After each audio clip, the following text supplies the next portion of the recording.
gentlemen, to another episode of Vinny Presents. Today it is my pleasure to have my man over here, Mr. Ori Spado. Ori, thanks for joining us today. How you feeling?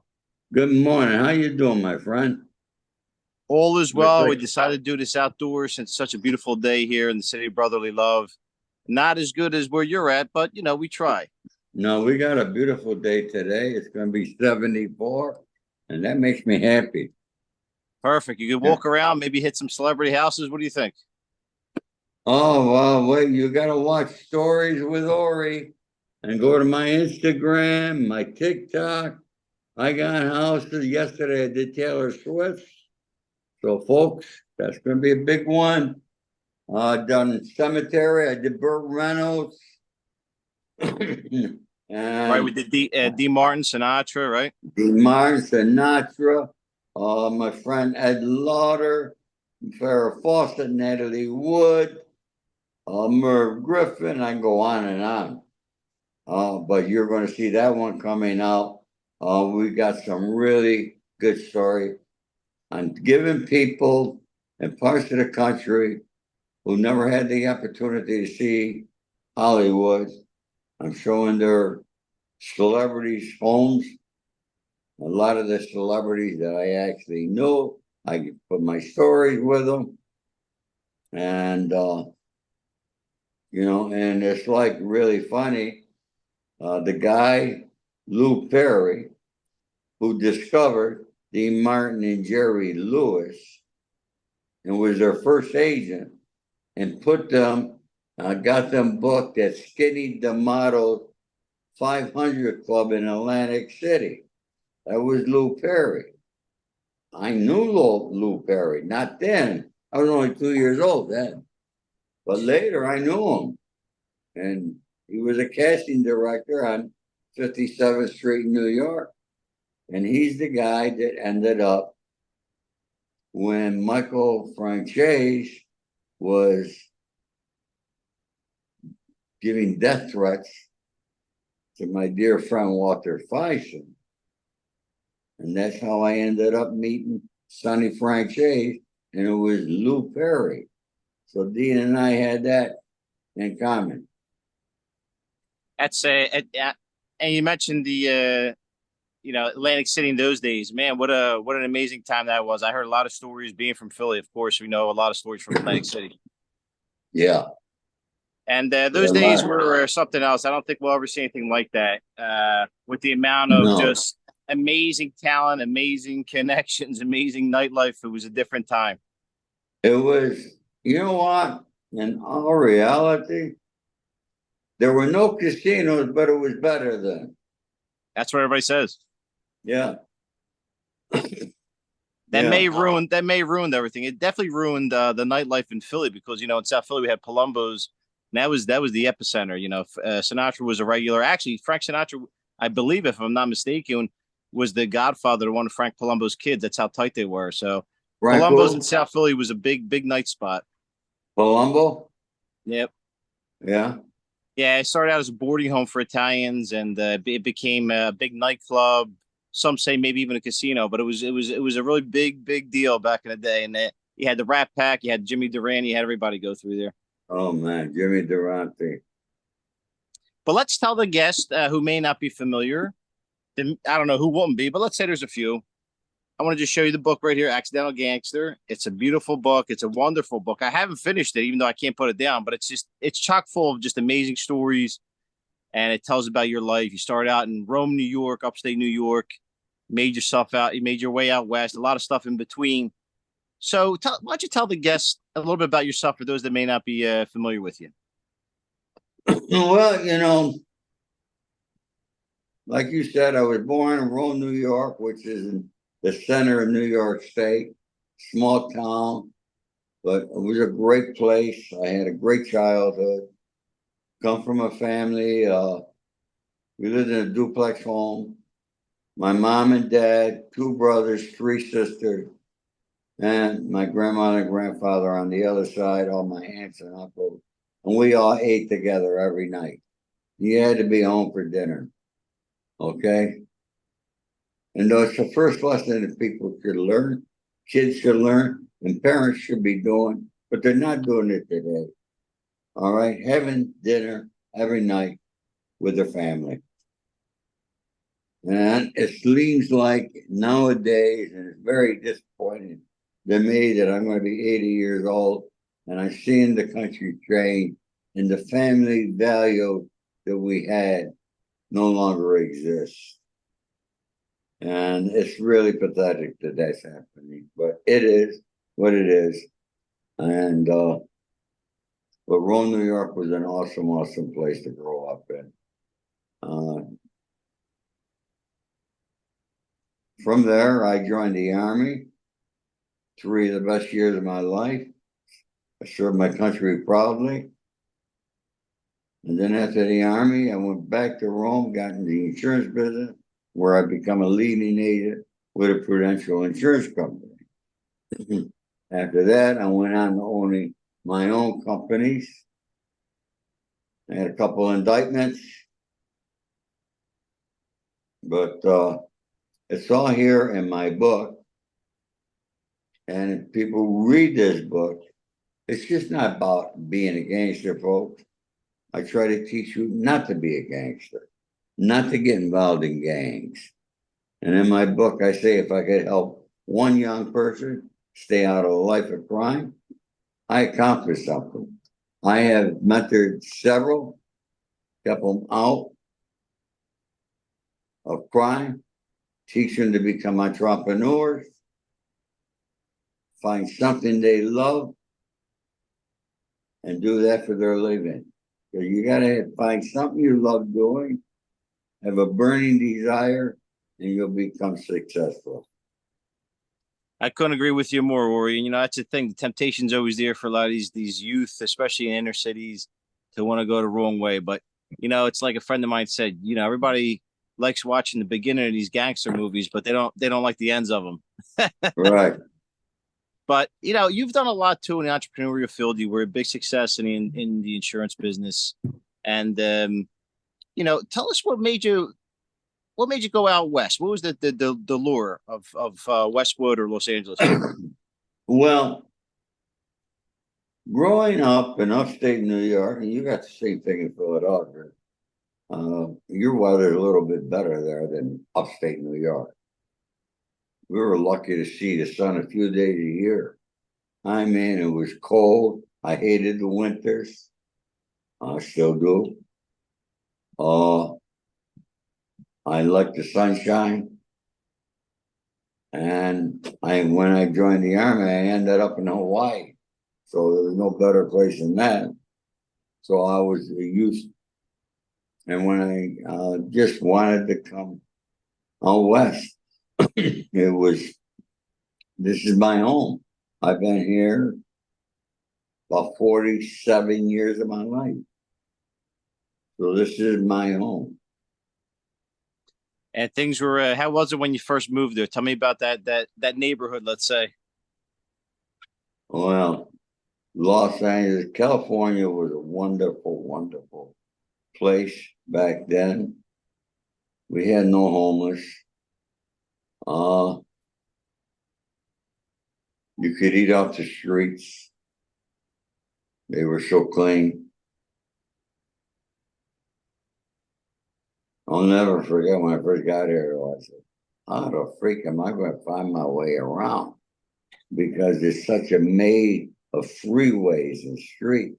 It's not like New York where you got north, south, east, west. Okay? I mean, it would, and now I know the back way to everywhere. But it was, yeah, that, you know, you learn. The city has changed an awful lot. Our homeless problem situation is really bad. I live here in Beverly Hills. We don't have many, but we have them. They're starting to come into Beverly Hills. And we got a governor and a mayor that bringing in all this money to get the homeless off the street, and it's all bullshit. Honest to God, I'd like to know where all this money's going, who's pocketing it, because homeless population is not getting better. It's getting worse out here. We have a lot of people that are moving out of the state. So yeah, California has changed an awful lot.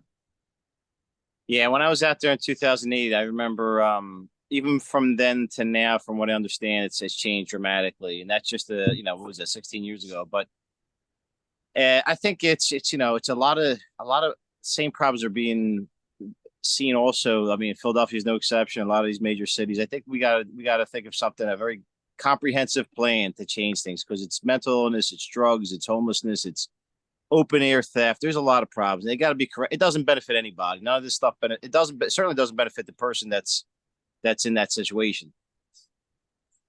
Well, the reality of things, the crime rate is really down. It's not up. It is down.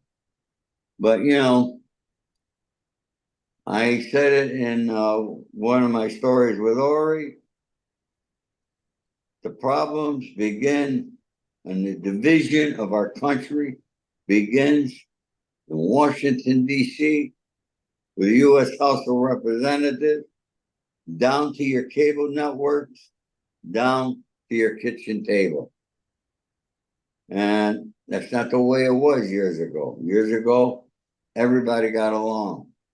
Okay? They're not passing bills for the country today. Okay? They want to get their faces on TV. All the congressmen and the senators. That's their goal when they wake up in the morning. What could they do to get on TV? Yeah, Not what they could do for you. it's all self ambition. That's all it is. Yeah. And that's where we gotta hopefully things start to change, because I am starting to see, have to admit, I'm starting to see a little bit of a shift now. See how you said earlier about eating dinner together. Believe it or not, the more I see, and I'm on social media a little too much, but I do see a lot of different things. I've talked to people, especially the Italian culture. I've noticed that there's a shift going back. People want that. They want to bring that back. I see a lot of young people getting involved with the culture, with some of the traditions, and I'm starting to see the pendulum swinging back. And Hopefully, you might be seeing that more back east. California's always been a different place. yeah, uh, it's very expensive out here to live. Most people cannot afford it anymore. We got the highest gas in the country. It's $5.50 a gallon now today. What's it back there? About $3.50? you took the words out of my mouth. About 350. Yeah. So why are we $2 higher? It's not because of the gas tax that they want to say. It's not that. It's because the refineries know, okay, the Californians will not ever get out of their cars. They live in their cars. They're on the freeways all the time, and they're driving. So they're going to spend, you could set your clock. When summer comes, gas prices go up. Yep. Yeah. It's not because of the politics. Everybody wants to blame the president. It's not the president. It's not the president that increases the prices in grocery stores. It's not the president, no matter who it is. They don't increase prices. It's the corporations that take advantage of situations. And they start gouging the people. Well, we know it out here on the East Coast, because, as you said, man, right in about a month from now, maybe less, you're going to start seeing those numbers going up for those gas prices, because everybody wants to go down the Jersey Shore. So it's what I call the ultimate shakedown. Yeah. Well, we're being extorted every day. But if I extorted somebody, I go to prison. Yeah, it's amazing, because who's paying for it? The guys that don't have it. We're paying and paying, and how many more hours in a week can you work to try to cover your bills? It's getting to a point where a lot of people are exacerbated. So, but What a or subject. let's talk about let's talk about some celebrities. How about when you first got there? Rob Belbo's, when I know you, I read some of what you did, but tell us about some of the encounters you had out there with some celebrities when you first got out there. Well, I actually began with Dino De Laurentiis and Ralph Sturpey. I met Dino through Ralph, and they were very close. They were producing together, and that's actually how I became a Hollywood fixer, 1971. And there was an issue with an actor on the set that was causing the budget to increase. And they didn't know what to do. And I happened to be in their office. I said, I'll take care of it. They got all nervous. And I went to the studio and I sat down with that actor and I explained things to him, that he was being paid to be the actor, not the director. And he was causing, and if he continued, I would see to it that the money, the increase in budget would come out of his pay. You know, I have a way of talking to people, they understand. I resolved the issue. Everybody was happy. The word spread around. My name got around quietly, nicely. And I started getting calls, studio, lawyers, agents, different people in Hollywood, handling problems. And I kept it quiet. I still keep it quiet. I don't mention the people's names.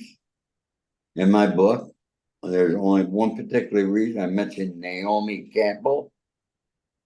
And I did that for a reason, because somebody else went out and said he did it. Okay, who was living with me and sleeping on my couch. All right, he wanted to just get Naomi's pants. That was his goal. And he said, he heard me talking to White Glove John, saying I took care of it, problem's over. All right, I found a stalker. I sent a couple guys, it's done. And I watched him go from the couch to my dining room table and call Naomi and say, I took care of it, it's all done. So that's the only reason I mentioned her name. But, you know, Well, as opposed to a lot of people, you know, I'm on YouTube. I don't talk this gangster shit. Okay, because I was never a rat. I can't talk like all the big guys on YouTube are rats. And they got the biggest following. And what are they doing? They're cultivating more rats. That's the way I look at it. So if you go to Stories with Ori, I'm interviewing motivational people, inspirational people, people that are doing good, young actors, young actresses, producers, directors, people who make a movie happen. And I'm giving great advice, giving people tours of Hollywood, celebrities, people they never would know, never see. So I just took a whole different approach. And I'm happy about it. It's going well. When I get out there, Rory, you got to take me for a tour, brother. All right. I'll pay for the gas. Okay. So you mentioned Hollywood and making movies. How's the business changed, you think? How's the movie? I know it's changed a lot, but tell me in your opinion, how's the movie industry changed in the last 20, 30, 40 years? Well, you know, the biggest change came, you know, years ago, the studios controlled the actors. Okay. The actors were contracted with the studio. And then I think it was Michael Olviser started the agents thing. And agents become a deadly force in Hollywood. And it's not good. Actually, they're hurting Hollywood because they think of who the hell they are. The best agent around was Jack Gilardi. He represented some of the biggest stars with ICM. Jack was a dear friend of mine. Jack was a type of guy, Ron Myers, who was the president a Universal Studio. These guys, if you called them, you know you were getting a call back within a day from them. Even if you didn't know them, they called everybody back, returned every phone call. And that's not happening. And not just in Hollywood. It's happening across a lot of businesses. Because people think they could text, email, and get business done. No. You better know who you're dealing with. Be able to look them in the eye. And hopefully someday all that comes back. But a lot of actors are leaving their agents. A lot of changes are happening. We had the pandemic hurt Hollywood. And then we had the writer's strike and the actor's strike and, all these strikes, they all hurt. AI is going to be something that's going to be devastating, but there's no stopping it. Sometimes, technology, everybody assumes that technology is synonymous with progress. That's not always true, because the more things change, it's not always for the best. And listen, I go back, I love watching, movies from the 50s, 60s. I'm a big fan of Glory Swanson and Sunset Boulevard. And, you look at the 1920s and 30s, maybe the heyday, and you see a difference throughout the decades, how things just begin to change now. And I love Hollywood. Look, I just finished a script. We're trying to pitch it. But in my opinion, I'm seeing too much of the same things rehashed, recycled, recooked. Well, people don't realize everybody thinks Hollywood's a big town. It's a small town. And it's controlled by very few people. And, you say you got a script. People write me all the time. They got scripts, want me to introduce and produce it. This is the kind of work I do. I get paid for that. I get retained. Okay? I got my own project to work on. Now, my book is being made into a Hollywood movie. It's being written and directed by George Gallo, who did Midnight Run. The script should be finished within a week. We got 2 years behind because I met a guy who contacted me who was a writer, and George Gallo was very busy. He was one of the few guys who worked during the pandemic. And he was directing a couple movies with Morgan Freeman back in Mississippi. So I ran into this writer. He came up. I had my son meet him. Came here. I told George, I said, George, what do you think? I let George talk to him. George said, let's give him a shot. And the kid wrote a script. He had it finished within 2 or 3 weeks. And then I introduced him to some other people. We got a DEA agent that's got a great story. Undercover, decorated DEA agent. We were going to do a TV series. George had Cole Hauser interested in playing the part. But George had to go through the script for structure, etc. Made a lot of changes, had to get it right out to Cole. It was around between Christmas and New Year. We had to work real fast. And the kid got really pissed off that George didn't consult with him. Now here's a writer who's never written nothing, got no credits, but would have had the opportunity to have a script written by George Gallo and so. Okay?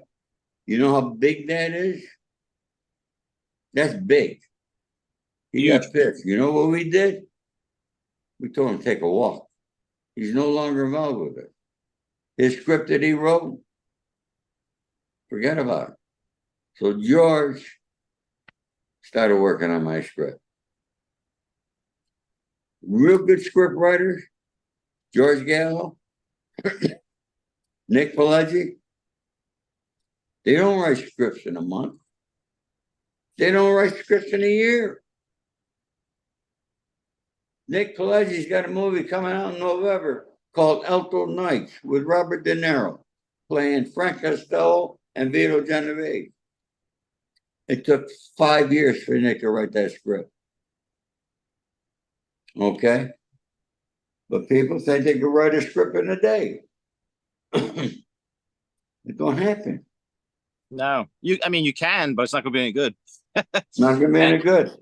You mentioned that. Well, I told you this off line here. George Gallo is my hero. I mean, as far as script writing, I mean, I can't stop watching Wise Guys. I know it's a long time ago, but I mean, Bad Boy. He's done so many great movies. Big George Gallo fan, and you're very fortunate you guys are together. I can't wait to see the finished product. Yeah, well, I should have it within another week. He called me last week and he said, Ori, this is a masterpiece. Beautiful. And he said, it's better than Midnight Run. I go, oh my God, I can't wait. He says, I'll be delivering it to you within 2 weeks. And that was over a week ago, so we're getting close. I wish you both a lot of luck, man. That sounds great. Yeah. That's exciting. So, okay, well, look, that might be a breath of fresh air, with all the same recycled nonsense that we see. So that's great to hear. People think things happen overnight in Hollywood. People think, they say a new movie star. They don't realize that he's been working his ass off. Okay. They don't remember when he was going on an audition, when he didn't have money to eat. That's what these young actors and actresses go through because they come to this town. They got a dream. Very few make that dream a reality. But those who do, they work hard. They're going out, audition. And they're taking acting class. They're taking training all the time. These are the people that become the stars. Like any business, you got to work hard. You got to have a burning desire. You really got to want it. I agree with that because look, when I was younger, personally, I always tried, you try to find the shortcut. There's no shortcuts. You got to go when you want something. You got to be obsessed over it. You got to go. You got to learn everything about it. You got to be total all in with that. And that's the only way you're going to succeed, in my opinion. Look, I've been doing it since I was 12 years old. I'm 80. I'm still doing it. I still handle people's problems. The FIXER.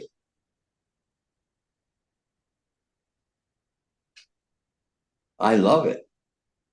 I love what I do. I'm good at what I do. Why am I going to stop? People say, why don't you retire? Retire? For what? Go someplace and die? That's right, Ori. Here's a good saying that my neighbor used to always tell me: "He who retires rusts." Yeah. He always kept on moving, man. So, the one thing too is that there's no shortage of problems. Let's face it. There's always going to be a need for a person like yourself to make sure you got to solve these problems. There's a lot of issues, and it's not easy to navigate through those waters. And a person like yourself who's been there, done that, and you got the capabilities and the experience. Hey, man, you're a golden nugget for them. People. A lot of people go to lawyers first. Nowadays, they go to lawyers.